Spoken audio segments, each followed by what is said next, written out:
রোশনাই ধারাবাহিকে আমরা দেখেছিলাম রোশনাইকে অঞ্জন প্রসাদের লোকেরা আটকে রেখেছিল একটা নির্জন বাড়িতে।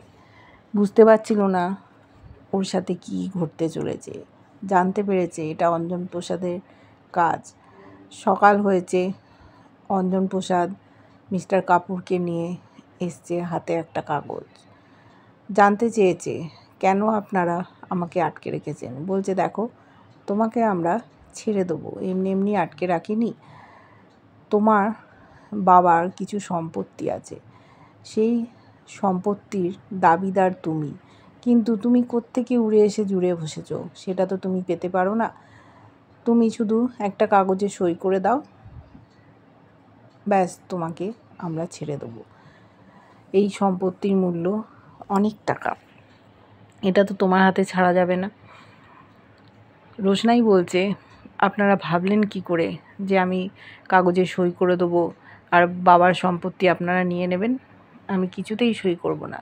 বলল দেখো, তুমি তো আমার ভাইয়ের মেয়ে, সেই জন্য তোমাকে একটা সুযোগ দিলাম। বলল না হলে কি মেরে ফেলতেন? বলছে না না না, তোমাকে মারবো? আমার তো বয়স হয়েছে, গুন্ডা লাগাতে হবে, তোমাকে মারবে, আবার লাশ সরাতে হবে, পুলিশের সাথে সিটিং করতে হবে, এই বয়সে এত ঝামেলা কেন করব? সেই জন্য তুমি সইটা করে দাও, তোমাকে আমরা ছেড়ে দেবো। তবে তুমি কারোর কাছে মুখ খুলতে পারবে না। মুখ খুললে কিন্তু তোমাকে আমরা বাঁচিয়ে রাখতে পারবো না। চিৎকার করছে রোশনাই, আমি কিছুতেই সই করব না, আমি কাগজটা ছিঁড়ে ফেলে দেবো।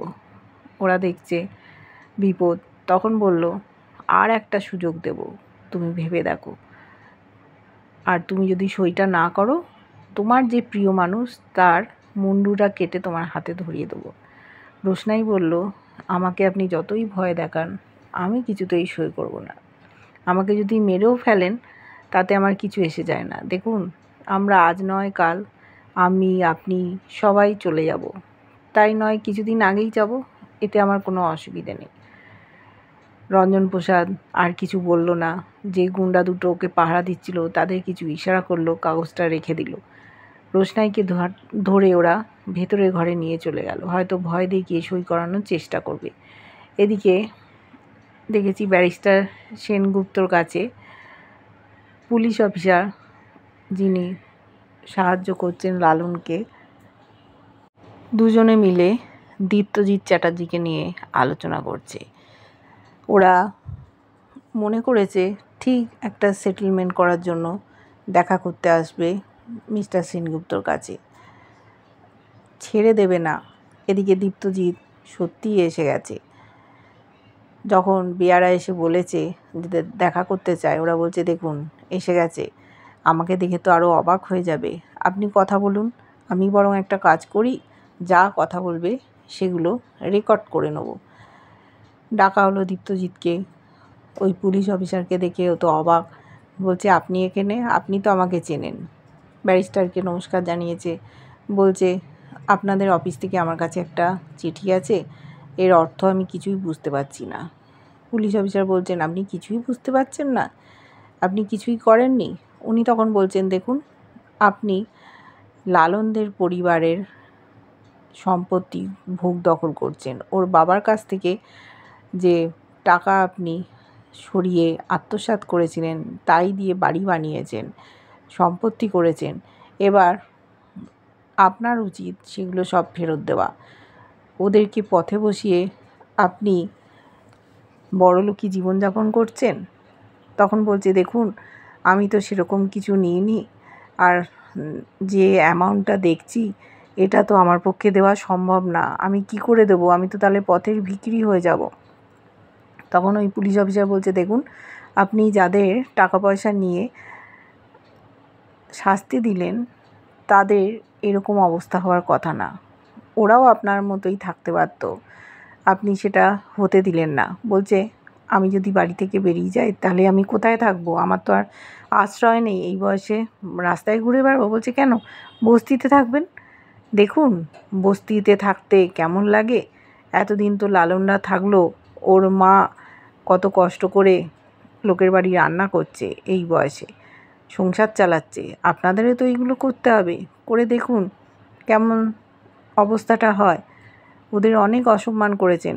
বলছে দেখুন আপনারা একটা কিছু বন্দোবস্ত করুন, যদি কোনো উপায় থাকে, যদি কিছু টাকা পয়সা দিয়ে ম্যানেজ করা যায়।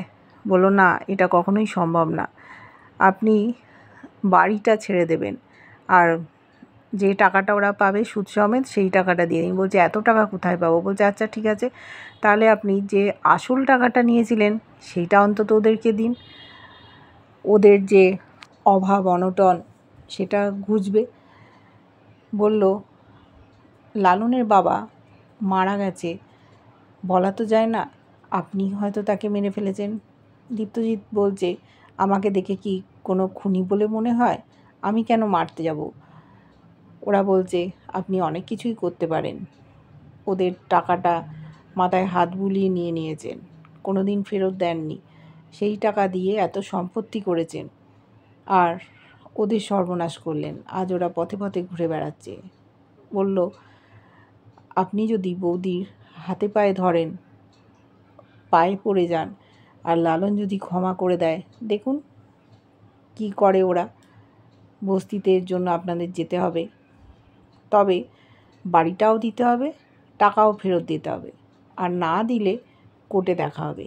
কিন্তু কেসটা কোর্টে নিয়ে যেতে চাইছে না, একটা মান সম্মানের ব্যাপার, খবরের কাগজওয়ালারা ছেড়ে কথা বলবে না, আর টিকতে পারবে না আদালতে, সেই জন্যই সেটেলমেন্ট করতে এসছে। কিন্তু এরা রাজি হলো না। গেট আউট বলে ব্যারিস্টার তাড়িয়ে দিল, আর কোনো উপায় নেই। তাই দীপ্তজিৎ, ওর স্ত্রী, রাজা, জাহ্নবী চারজনে মিলে গেছে বস্তিতে। লালনকে ডাকছে। ধোপদুরুস্ত পোশাক আশাক, বস্তির লোকজন অবাক, ভিড় করে দাঁড়িয়েছে। মিনি ছুটতে ছুটতে এসছে, বলছে কী ব্যাপার মেজো কাকুমণি, তোমরা এখানে? আর এই যে খান্ডারনি আমার মেজো কাকি, ও বাবা ব্যাকামুখি এসছে, আর আমার বোকা দাদাটাও। কী ব্যাপার হঠাৎ এখানে তোমরা এসছো?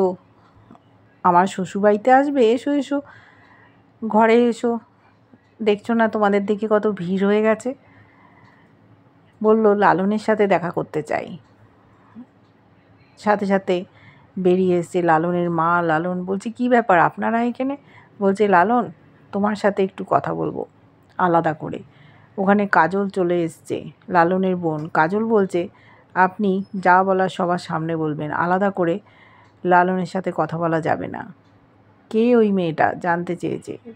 তখন বলেছে আরণ্যকের মা, ওই মেয়েটাই তো বিয়েতে সাহায্য করেছিল ওদের সংসার চালায়। লালন বলল আমি জানতাম আপনারা আসবেন, এই দিনটার অপেক্ষায় ছিলাম। কিন্তু লালন কি মেনে নেবে দীপ্তজিতের কথা? ওদেরকে পথে বসতে হবে, অতগুলো মানুষ রাস্তায় দাঁড়িয়ে পড়বে।